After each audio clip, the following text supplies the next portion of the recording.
Hello बच्चों, कैसे हैं आप सब। मैं आपका अपने चैनल पर स्वागत करती हूँ।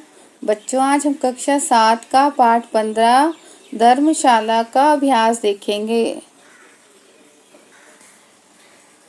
इन प्रश्नों के उत्तर एक या दो वाक्यों में लिखें।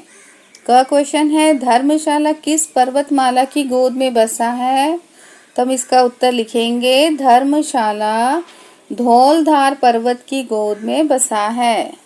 ख क्वेश्चन है, समुद्र तल से धर्मशाला की ऊंचाई कितनी है। तो हम इसका उत्तर लिखेंगे, समुद्र तल से धर्मशाला की ऊंचाई 4500 फुट है। ग क्वेश्चन है बच्चों, मकलोडगंज में घूमते हुए लेखिका को लहास की याद क्यों आ गई। तो हम इसका उत्तर लिखेंगे, मकलोडगंज में घूमते हुए लेखिका को लहास की याद इसलिए आ गई क्योंकि वहाँ सभी दुकानें तिब्बतियों की थी। अधिकतर दुकानें ऊनी वस्त्रों, स्वेटरों, सजावटी वस्तुओं तथा हस्तकला की थी, जैसी उसने कभी लहास में देखी थी। नेक्स्ट है बच्चों, मकलोडगंज की मुख्य विशेषता क्या है। तो इसका उत्तर लिखेंगे, मकलोडगंज की मुख्य विशेषता मंदिर में स्थापित महात्मा बुद्ध की विशाल प्रतिमा तथा बुद्ध पोथियों का संग्रहण है। तिब्बती शासक दलाई लामा का वह अस्थायी मुख्यालय है। नेक्स्ट है बच्चों, भागसू नाग क्यों प्रसिद्ध है। तो हम इसका उत्तर लिखेंगे, भागसू नाग पत्थरों पर उकेरी गई नाग की मूर्तियों के कारण प्रसिद्ध है। छह क्वेश्चन है, वार मेमोरियल का भारतीय इतिहास में क्या महत्व है। तो हम इसका उत्तर लिखेंगे, वार मेमोरियल का हिंदी अर्थ युद्ध स्मारक है। इसका निर्माण उन वीर सैनिकों की याद में किया गया है जिन्होंने देश की रक्षा के लिए अपने प्राण न्यौछावर कर दिए। यह स्मारक कर्तव्य पथ पर अपने जीवन का बलिदान करने वाले जवानों को नमन करता है। 6 क्वेश्चन है बच्चों, चिन्मय तपोवन क्यों प्रसिद्ध है। तो हम इसका उत्तर लिखेंगे, चिन्मय तपोवन हनुमान जी की 9 मीटर ऊंची मूर्ति, राम मंदिर तथा अपने संस्थापक चिन्मयानंद के कारण प्रसिद्ध है। ज क्वेश्चन है, अंद्रेटा में लेखिका को किन कलाकारों के चित्रों ने आकर्षित किया।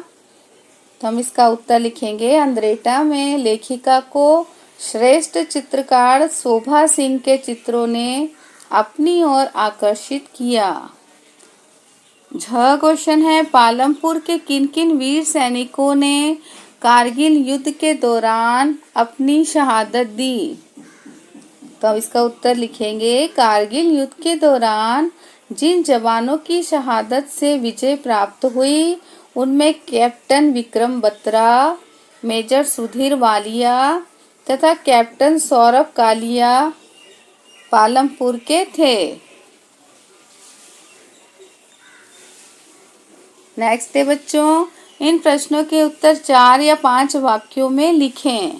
क क्वेश्चन है, मकलोडगंज का ऐतिहासिक महत्व क्या है। तो हम इसका उत्तर लिखेंगे, मकलोडगंज तिब्बती शासक दलाई लामा का स्थायी मुख्यालय है। सन 1959 ईस्वी में जब चीन ने तिब्बत देश पर आक्रमण द्वारा कब्जा कर लिया था, तब दलाई लामा सहित 85,000 निर्वासित बौद्ध तिब्बतियों को भारत ने धर्मशाला में मकलोडगंज में शरण दी थी।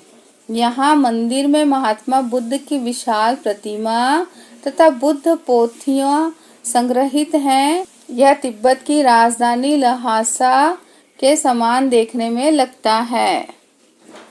ख क्वेश्चन है, पर्वतीय स्थल हमें क्यों आकर्षित करते हैं।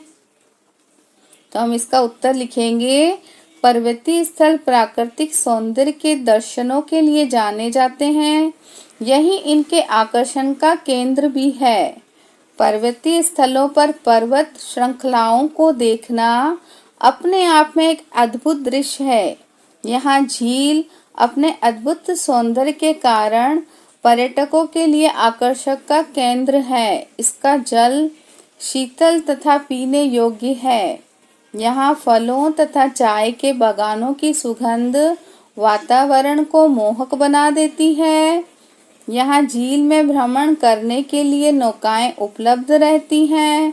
पर्यटकों के रहने के लिए उचित व्यवस्थाएं भी हैं। अपने इन्हीं प्राकृतिक दृश्यों से परिपूर्ण सौंदर्य के कारण पर्वतीय स्थल हमें अपनी ओर खींचते हैं। नेक्स्ट है, इन शब्दों का वाक्यों में प्रयोग करें। पर्वतीय स्थल पर्यटकों को अपनी ओर खींचते हैं। हस्तकला, हिमाचल के बाजारों में अधिकतर दुकानें हस्तकला से जुड़ी वस्तुओं की है। अनगिनत प्राणियों की देखभाल परमात्मा ही तो करते हैं।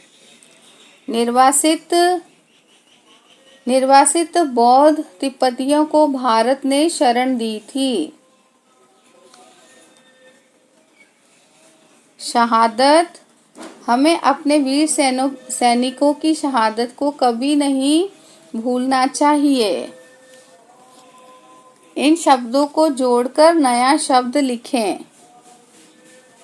सूर्य प्लस उदय सूर्योदय, सूर्य प्लस अस्त सूर्यास्त, मुख्य प्लस आलय मुख्यालय, स्वर्ण प्लस अक्षर स्वर्णाक्षर, हिम प्लस आच्छादित हिमाच्छादित। नेक्स्ट बच्चों, इन शब्दों और शब्दांशों को मिलाकर नया शब्द लिखें। पर्वतीय, निर्वासित, प्रशासनिक, प्राकृतिक, भारतीय, अंकित।